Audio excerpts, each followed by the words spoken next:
नमस्कार दोस्तों, महाभारत के पात्रों की श्रृंखला में आज हम जानेंगे कौरवों और पांडवों की इकलौती बहन दुश्शला के विषय में। तो चलिए शुरू करते हैं।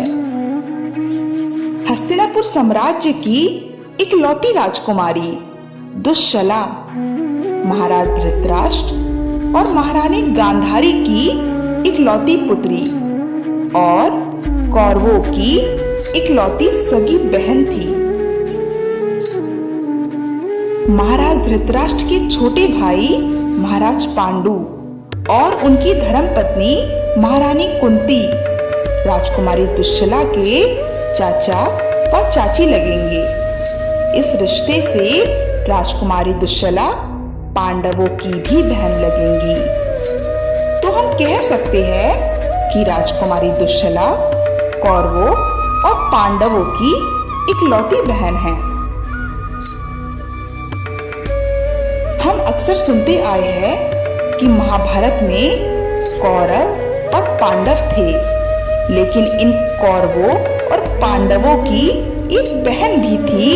इसका जिक्र काफी कम हुआ है।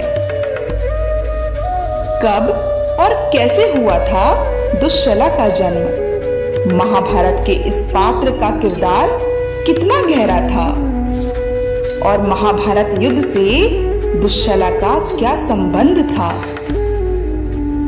तो चलिए हम विस्तार पूर्वक जानते हैं राजकुमारी दुश्शला के विषय में। सबसे पहले हम जानते हैं दुश्शला के जन्म के विषय में। जैसे कि हमने पिछले कई वीडियो में आपको बताया है कि दुर्योधन और बाकी कौरव भाई बहन का जन्म महाभारत की एक विचित्र और प्रमुख घटना है।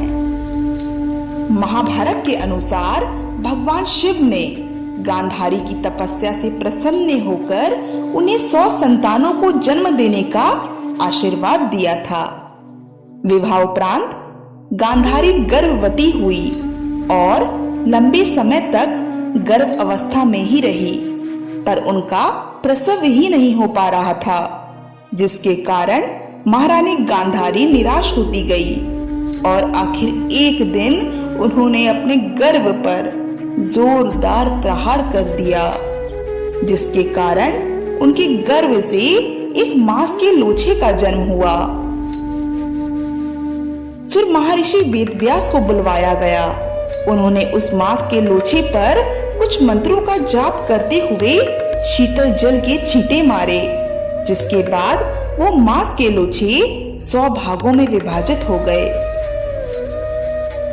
फिर उन 100 भागों को घी से भरे हुए 100 अलग अलग मिट्टी के घड़ों में रखकर उनको पूरी तरह से सील करके मां के गर्भ जैसा वातावरण निर्मित किया गया और उनको किसी सुरक्षित जगह पर रख दिया गया और उनको 2 वर्ष बाद खोलने के लिए कहकर महर्षि वेदव्यास वन में तपस्या करने चले गए।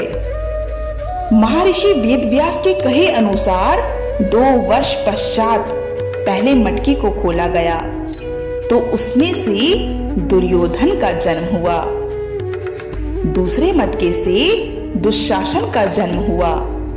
तीसरे मटके से विकर्ण का जन्म हुआ और इसी प्रकार बाकी मटकों से अन्य कौरव भाई और एक बहन दुश्शला उत्पन्न हुए। अब हम जानते हैं राजकुमारी दुश्शला के विवाह और उनके दुख के विषय में।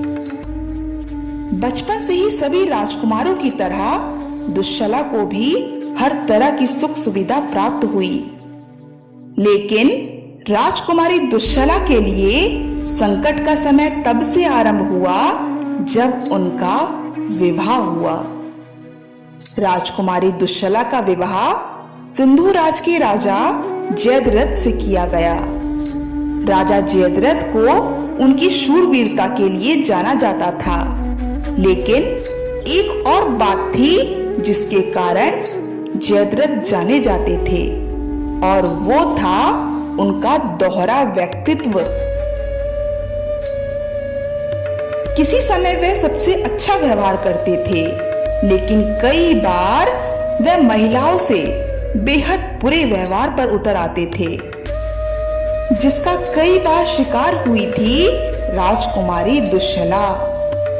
लेकिन वह ना तो किसी को कुछ कह सकती थी और ना ही अपने पति का विरोध कर सकती थी। अपने इसी व्यवहार की सभी हदें जयद्रथ ने तब पार कर दी जब उसने जबरदस्ती पांडवों की पत्नी द्रौपदी को अगवा कर लिया।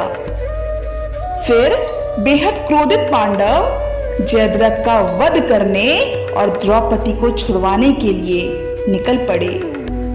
जब अपने कुकर्मों में असफल हुआ जयद्रथ पांडवों के हाथ लगा, तो पांडवों ने उसका धड़ सिर से अलग करने का प्रयास किया, किंतु द्रौपदी ने उन्हें रोक दिया। द्रौपदी ने अपने पतियों को समझाया कि यह उनकी इकलौती बहन दुश्शला का पति है और इसे मारने से उनकी बहन विधवा हो जाएगी। किंतु पत्नी द्रौपदी के साथ हुआ ऐसा व्यवहार सहन करने लायक नहीं था, इसलिए सजा देने हेतु पांडवों ने जयद्रथ का सिर गंजा कर दिया। शर्मसार हुआ जयद्रथ प्रतिशोध की भावना से भरा हुआ था और उसने पांडवों से अपना प्रतिशोध पूरा करने की सौगंध खाई और पांडवों को समाप्त करने के लिए शक्तियों को अर्जित करने के लिए भगवान शिव की तपस्या करने चला गया। और उसके तप से प्रसन्न होकर शिव जी ने उसे कई वरदान दिए। अब हम जानते हैं दुश्शला के पति जयद्रथ की मृत्यु के विषय में। जब दुर्योधन को जयद्रथ को मिले वरदान के विषय में पता चला तो वो बहुत प्रसन्न हुआ और फिर कुछ समय बाद ही दुर्योधन ने जयद्रथ को अपनी सेना के साथ कुरुक्षेत्र युद्ध में पांडवों के विरुद्ध लड़ने के लिए आमंत्रित किया।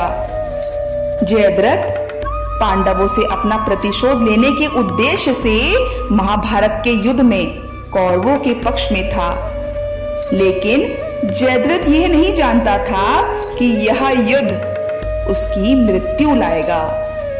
युद्ध के दौरान जयद्रथ ने मौके से अर्जुन के पुत्र अभिमन्यु की हत्या की, जबकि अभिमन्यु उस समय निशस्त्र थे, अर्थात बिना किसी शस्त्रों के थे। फिर इसका प्रतिशोध लेने का प्रण लिए अभिमन्यु के पिता अर्जुन ने श्री कृष्ण की माया की मदद से एक ही बार में जयद्रथ का सिर धड़ से अलग कर दिया और पल भर में दुश्शला के सुहाग का अंत हो गया। अब हम जानते हैं दुश्शला के पुत्र व पौत्र के विषय में। कहते हैं महाभारत युद्ध की समाप्ति के कुछ वर्षों के पश्चात अश्वमेघ यज्ञ हेतु अर्जुन गलती से सिंधु राज्य में प्रवेश कर गए। उस समय दुश्शला का पुत्र सिंधु राज्य पर शासन कर रहा था। अपने पिता के हत्यारे अर्जुन के राज्य आने की खबर सुन दुश्शला का पुत्र भय से ही अपने प्राण त्याग बैठा।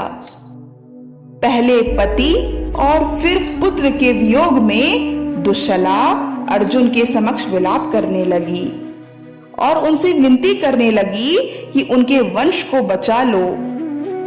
समाधान हेतु अर्जुन ने दुश्शला के पौत्र को राजगद्दी पर बिठाया और पूर्ण सम्मान के साथ सिंधु राज्य का राजा बना दिया। तो ये थी दोस्तों कौरवों और पांडवों की इकलौती बहन दुश्शला के जीवन के विषय में। आज के लिए बस इतना ही। अगली वीडियो में हम महाभारत से जुड़े किसी और किरदार के विषय में चर्चा करेंगे। तब तक के लिए धन्यवाद।